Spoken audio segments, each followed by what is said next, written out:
Okay, back to Haluk's question.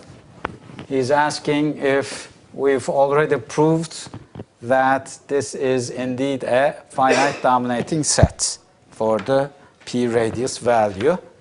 No, I haven't proved that yet. I just stated it. And it's going to be a byproduct of the duality, strong duality theorem. Okay? Let me talk about the duality notions now.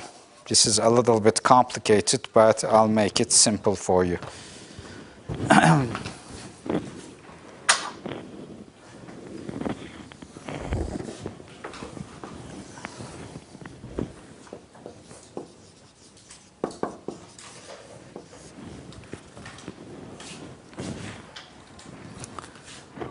Okay, first let's talk about some notation for defining the dual problem.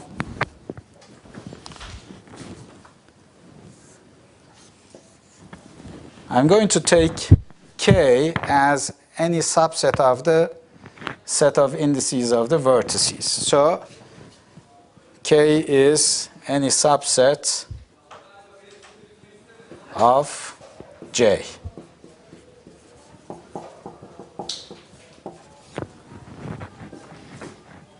And the variables of the dual problem will be such sets. Okay? Each such set is a realization of the variable of the dual problem. And it will be called a threat in the dual problem context, because in the dual problem, when we interpret it, there's an aggressor and there's a defender. The aggressor will be actually threatening a number of vertices that are important to the defender, and that's going to be the set of vertices that are being threatened. Okay. SP of K. This is the set of point sets X, where X is a set of points from the tree T. Its cardinality X is P, and it satisfies the distance constraints.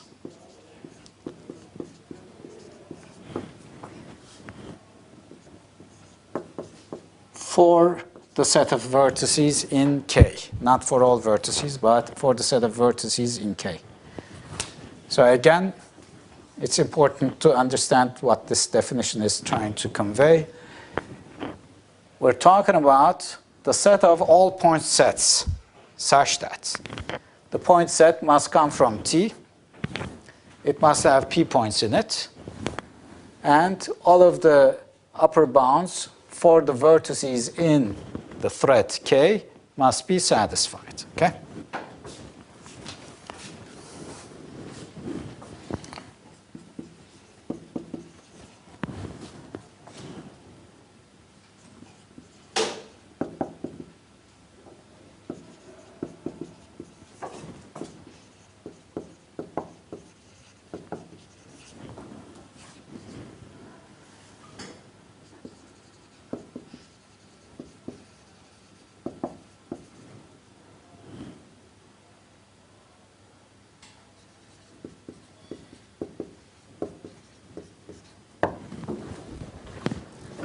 When I say feasible, I'm just talking about satisfying the upper bounds on distances.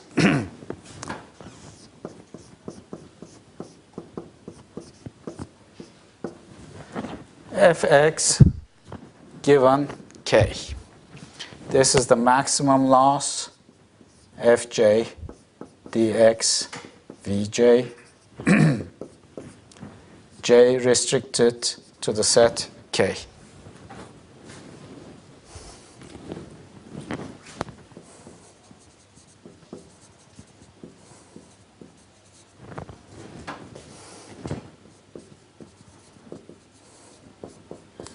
So in words, it's just the maximum loss over the set K, given you've positioned your centers at X.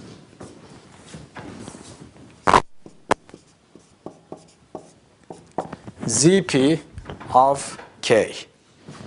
This is the minimum objective value of the optimization which minimizes the function fxk over all point sets x in Sp of k.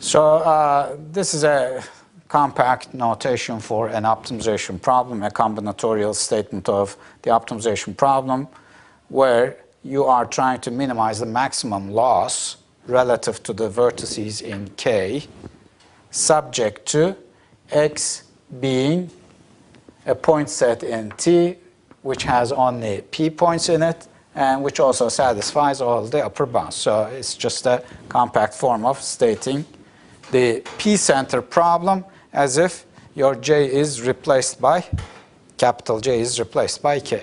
Okay, that's it.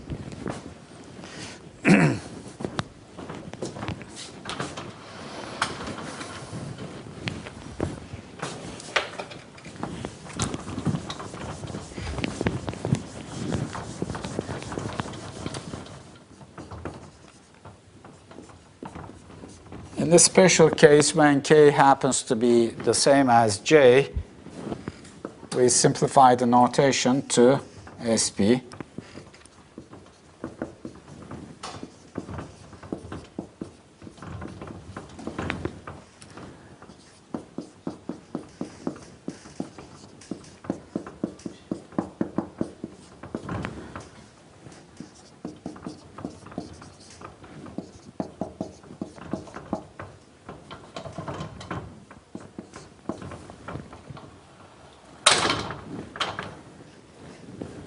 Okay, so it's the usual notation for the case of K being the same as J. So my primal P-center problem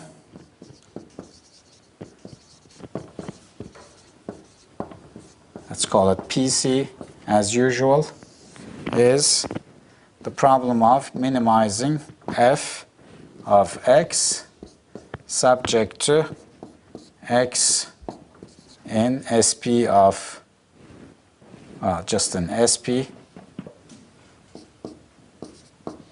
The minimum value will be Zp, and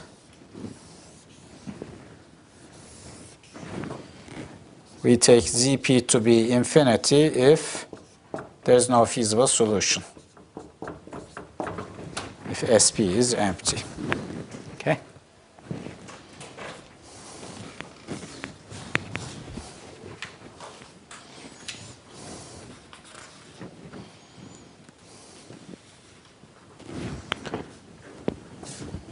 So far, I just defined the P-center, the primal P-center problem. Now, the notation for the dual.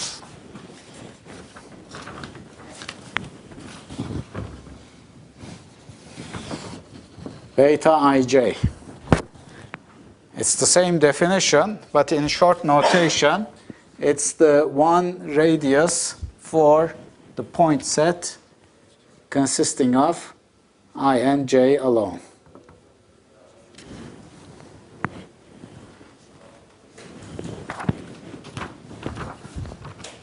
In other words, K is the set ij.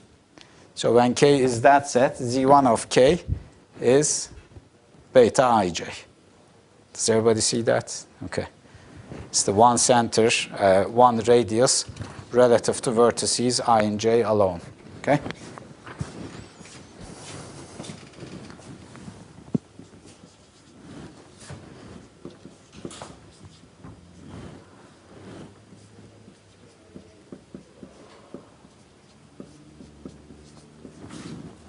So, if there's no feasible solution to the ij pair In that case, of course, it's infinity. Otherwise, it's z1 of ij.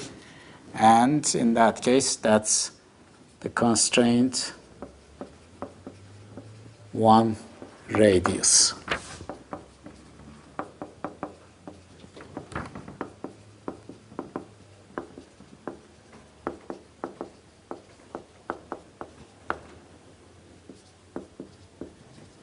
Relative to vertex pair, vertices I and j alone. Okay.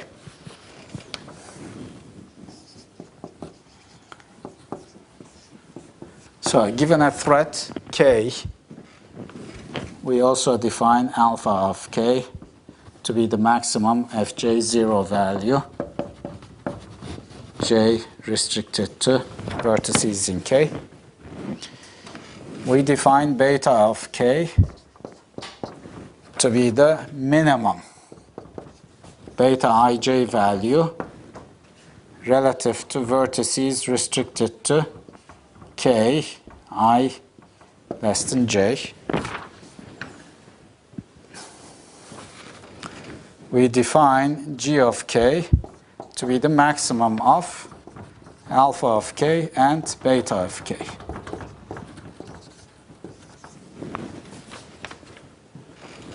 Then we define C sub q to be the set of all subsets k of j with cardinality greater or equal q.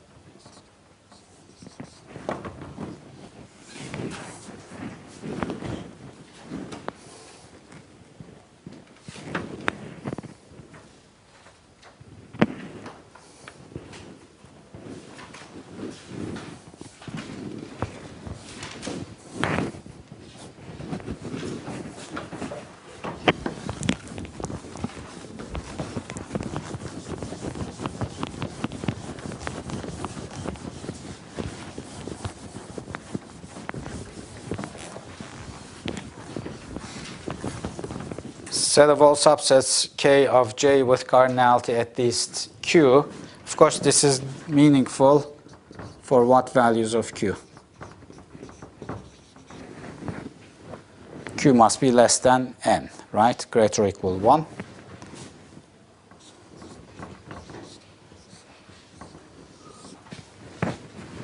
Otherwise, you wouldn't have any C of q. Okay. Sorry, actually equality is included here.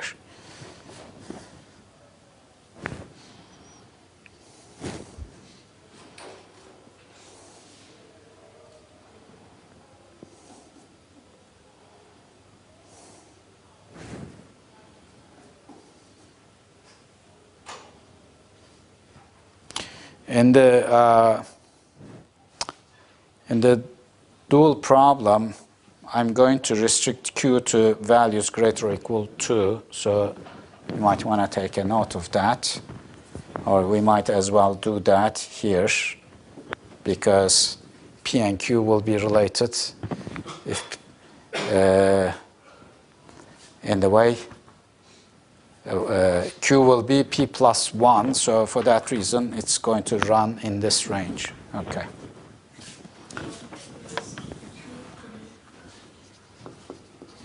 Pardon? It's greater or equal to. Which one are you talking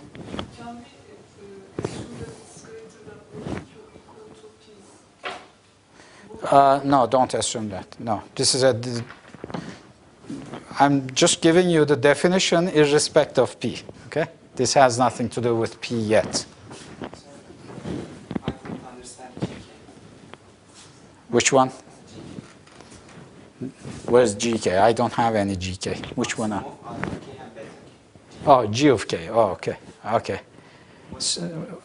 So given the vertex set or the subset K of J, you take Fj of 0 for each vertex in the set and the largest of them outputs a certain number. Beta k is computed relative to pairs of vertex indices in K. Beta aj is already defined. So this is another number. So G of K is the maximum of those two numbers. You don't know yet. I am coming to it. Okay. No, I'm just giving you the notation. I'm just developing the language yet. Okay? We haven't gotten there yet. Okay. Well, actually, we're just about there.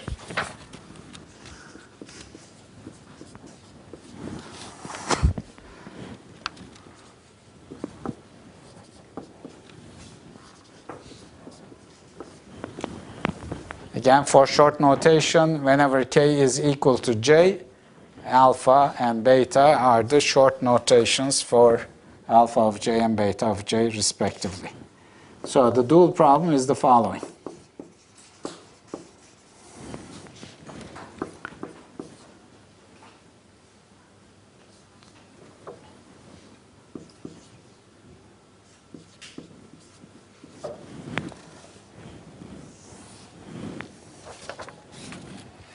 It's a maximization problem.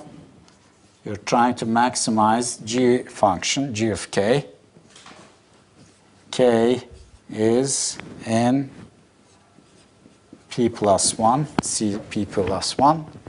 And the output of this is some number, zp bar. Okay? Now we got there. Read.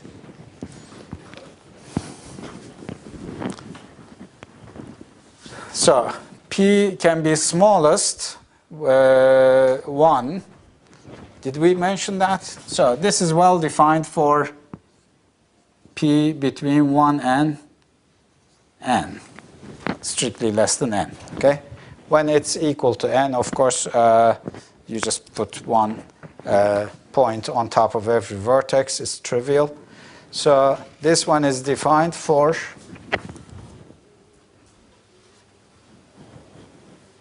well, the dual function is well defined for P going from 1 to 1 less than n.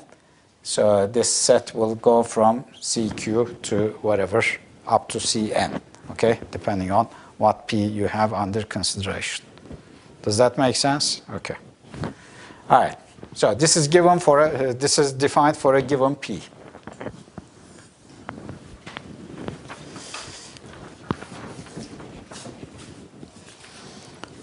We're not done yet. I also have the covering versions of these, so we need to give those as well. So for the last measure, we have the problem pair PC defined by ZP equals minimum of f of x, x in SP, and the dual problem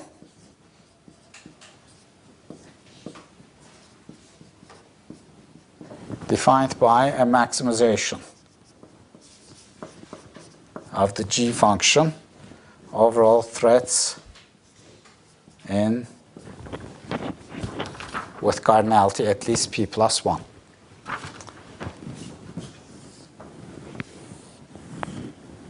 That's for the minimax loss measure.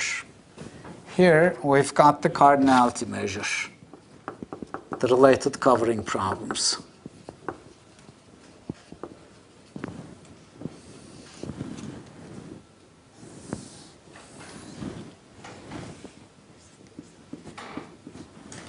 I've got the covering problem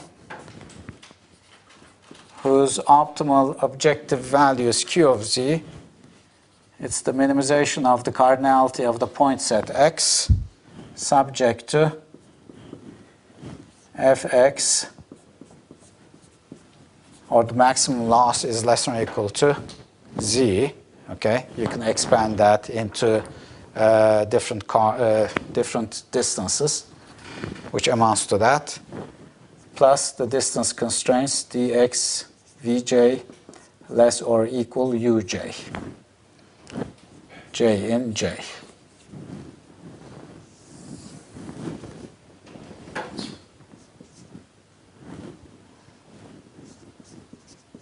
The dual problem associated with this covering problem is q bar of z, which is the maximization of u, cardinality u, subject to the value of g at u is strictly larger than z, and u is a subset of j.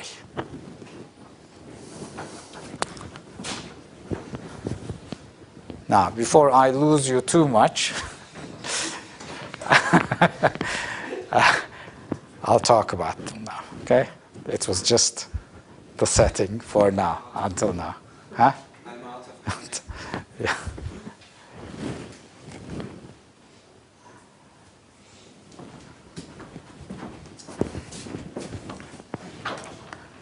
Okay.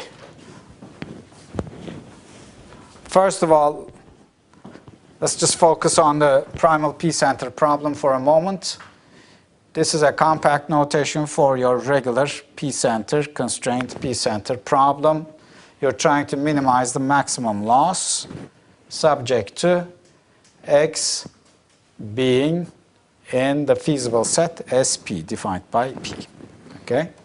If the feasible set is empty, its output will be infinity. Now, the dual problem associated with that may or may not make sense to you right now, but nevertheless, it's a well-defined mathematical optimization problem. It's a combinatorial optimization problem. Whether or not it makes sense to you doesn't matter right now, because later on it will start making more sense. But mathematically speaking, all you're doing is you're trying to maximize a certain function g of k, where k comes from Cp plus 1. And what is Cp plus 1? It consists of all points, all subsets of the vertex set J consisting of at least p plus 1 vertices in it. Vertices or vertex indices, it doesn't matter, okay? All right. So it's the same thing is stated here. There's a related pair of primal dual problems again. So the first ones are primal. C of z is the primal problem here. You're trying to minimize the cardinality of the points that you're looking for, subject to, this is for fixed z, subject to z being at least as large as the maximum loss induced at x, plus x must satisfy all your upper bounds. The related dual problem. In the related dual problem, you're trying to pick a subset of the vertex set J, so that the g of u value is greater than z. Again, this is for fixed z. That's the feasibility requirement. And you're trying to do this by picking the maximum number of such vertices. Okay?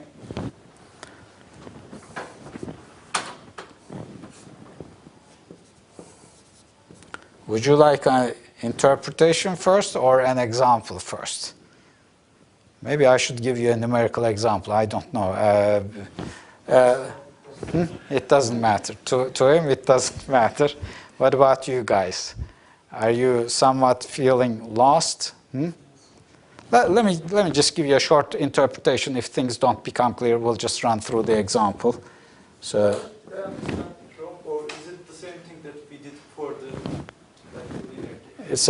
It's a considerably more general case. Find the set of vertices to attack. Yes. When we know that the guys have Exactly. centers, we have to attack the p plus 1 cities, which are quite far away from each other. Yes, yes. That's where it boils down to. I'm going to go through them. Just be patient, because I'm going to actually, everything will start making sense after that. So here you've got an aggressor and a defender. I gave you a preliminary interpretation in the context of the linear case. In the nonlinear case, things become more complicated because of the generality. But the linear case, if it made sense to you, it should make sense to you right now as well. So you've got an aggressor and a defender. This guy will attack a single vertex in V.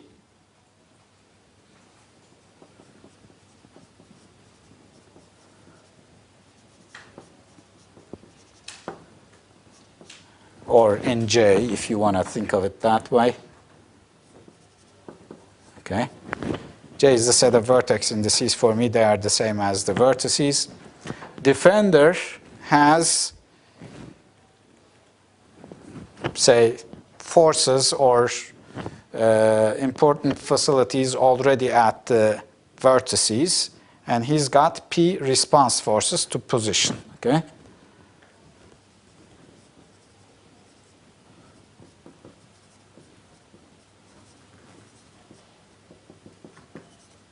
So he has forces at vertices V1 up to Vn and has P response forces to defend them.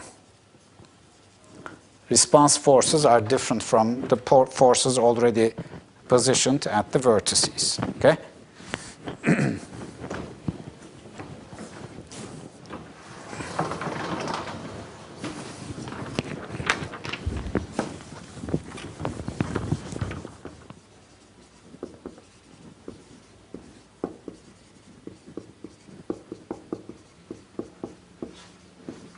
Suppose you are the aggressor, you threaten the vertex Vj, and you actually attack Vj. So if you are the defender in this position, what would you do?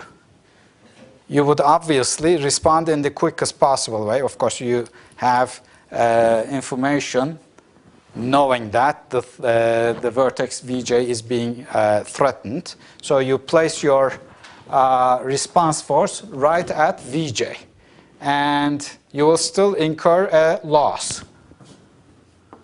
How much? Whatever Fj of 0 is, because that's the best you can do. Nevertheless, you still have a loss.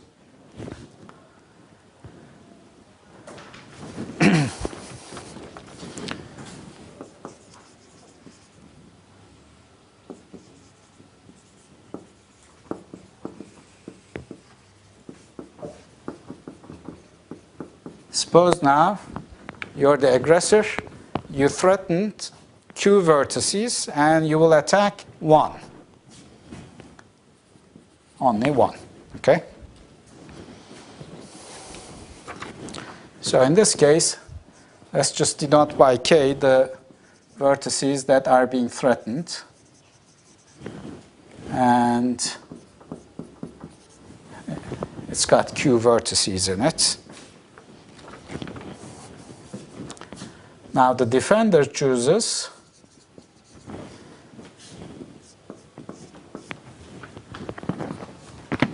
X to solve, to respond to the attack optimally. So what is the optimization problem he's trying to solve? He's trying to solve the minimization of the maximum loss you would incur given that K is threatened. In other words, some vertex in K will be attacked, okay? Where, of course, X is feasibly chosen. So, whenever the defender knows which vertices are under threat, he simply chooses the centers to minimize this loss function.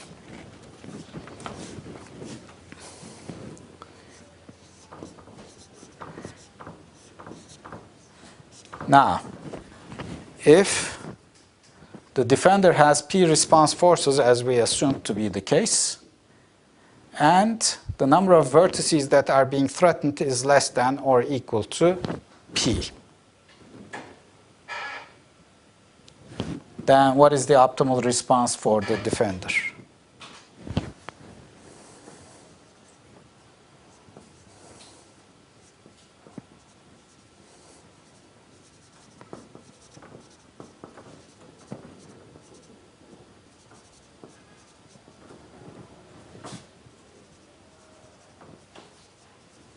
So in that case, since the number of vertices that are being threatened is not more than your number of response forces, the defender is able to position a response force to each of the threatened vertices. Okay? And so in that case, what will be the maximum loss?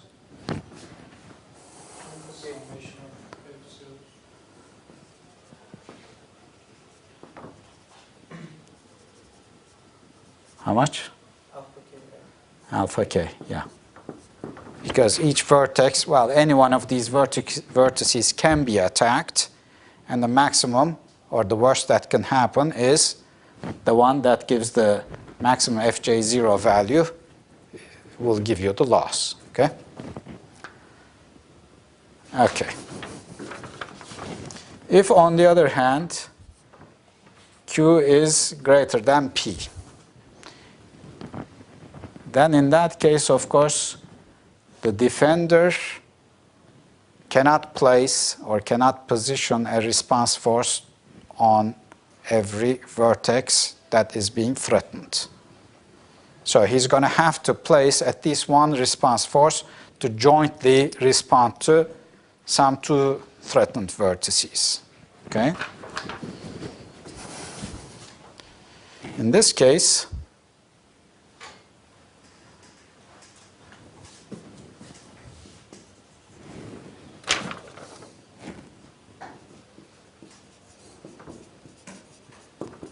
some pair of vertices will have to be covered jointly by a single response force.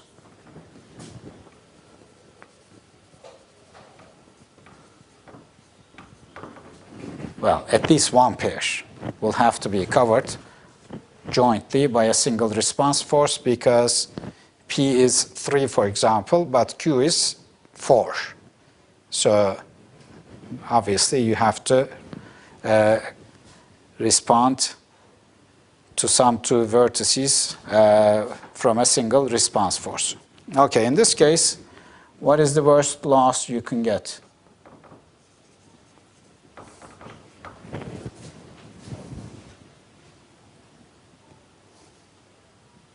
Or what is the loss if you act optimally?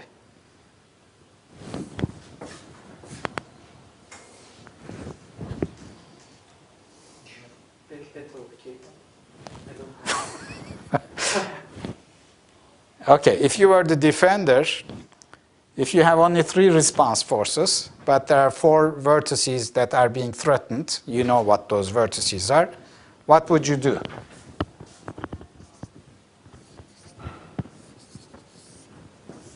Suppose the distances are, let's just take the linear case again. Suppose the distances are 1, 1, 1, 1, 1, 2. Well, let me change them. Okay, let me change them.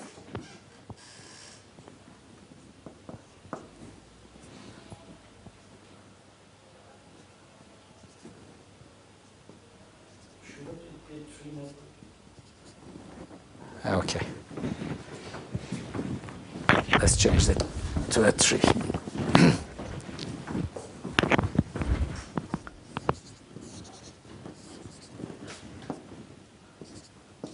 Suppose this is the situation.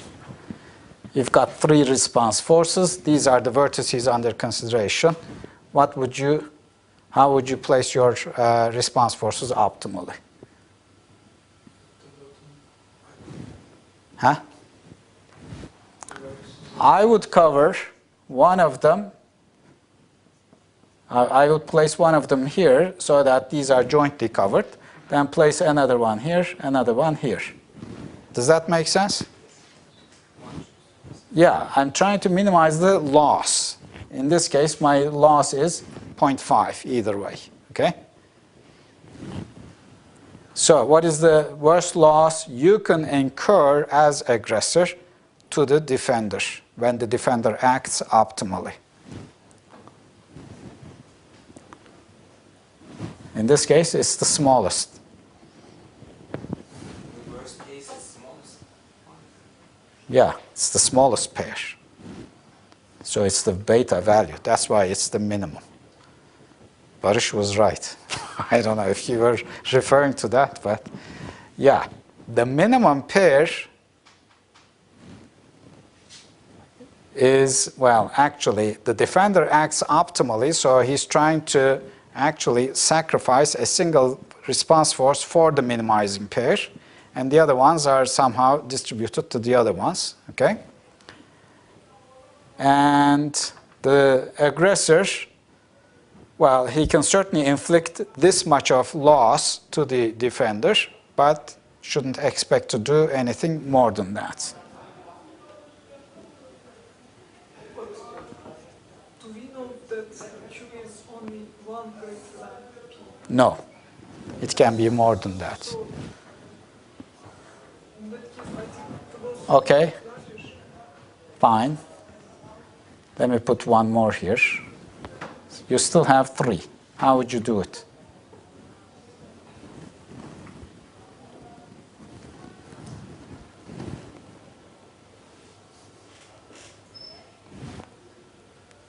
Just by inspection. Or maybe let me make life easier for you. Let's connect it to this one, like this. Or you can make it 2 if you want. How would you do it? You've got how many? 3. Let's take 2 as P. Yeah, I would still take this one as 1, so these would be covered together. Another one here, that would also cover these, and place another one here. So, of course, it's not obvious, but even if Q is more than 1 unit larger than P, still you're not able to inflict any loss more than this much. So if you are the aggressor, actually it will be an output of the strong and weak and strong duality theorems that it will not be any more than this much. So as aggressor, your best bet is to maximize beta of k. That's what you want to do if you want to incur as much loss as possible to the defender. Okay? All right.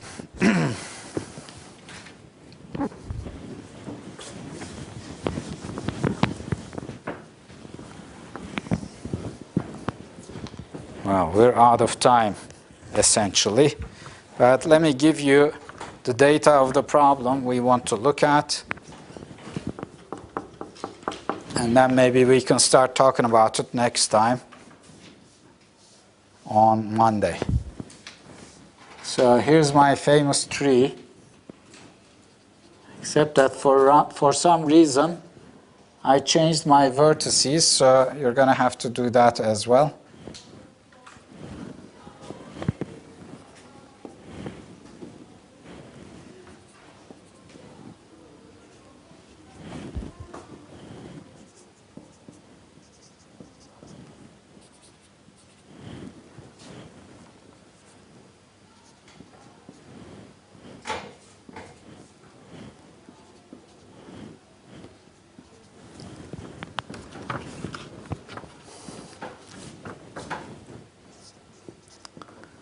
The last function I'm going to use is fi of y, where y is the distance to vertex I.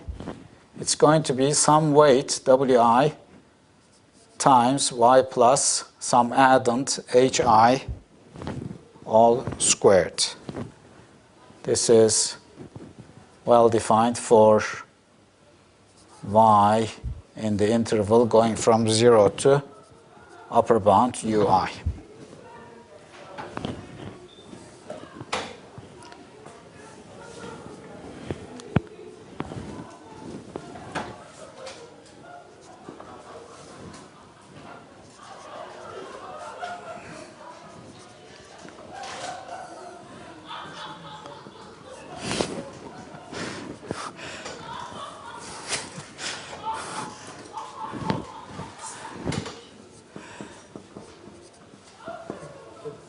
I think we should call her up here. She's really having much fun here, huh?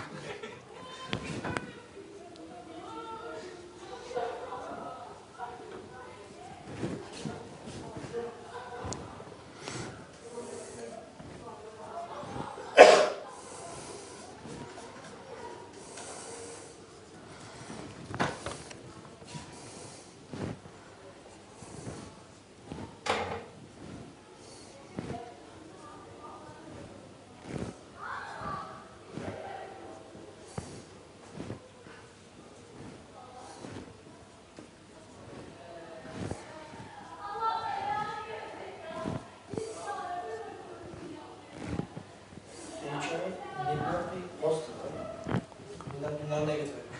Could be negative as well, yeah.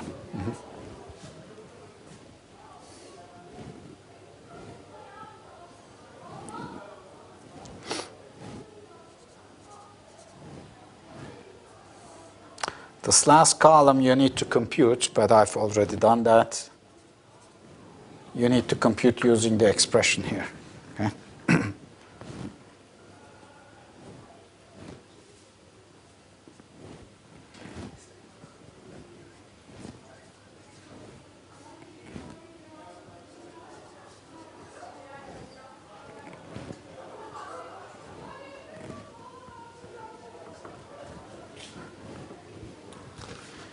In this case, vertices number 1 and number 2 have explicit upper bounds.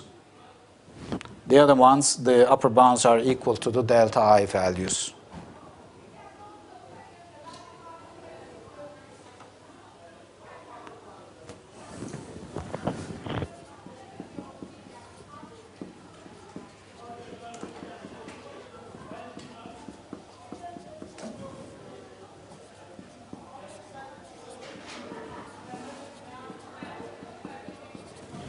Okay.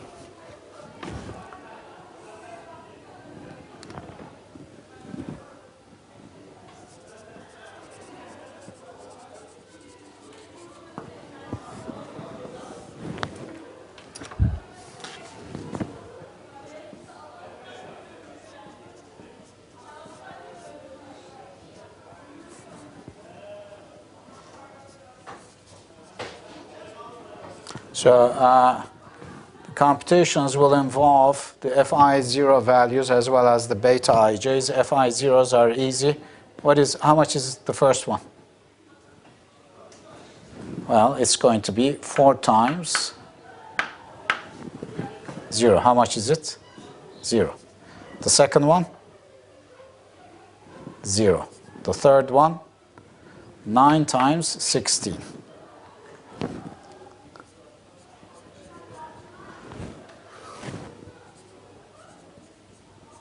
Okay. And then finally, we have the beta ij values that you need to compute. I've got them already in my table, but we're out of time. So at home, you might want to work on them.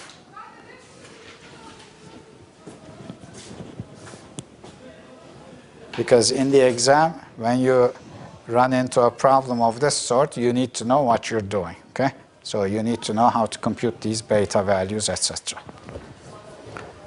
Okay, we stop here.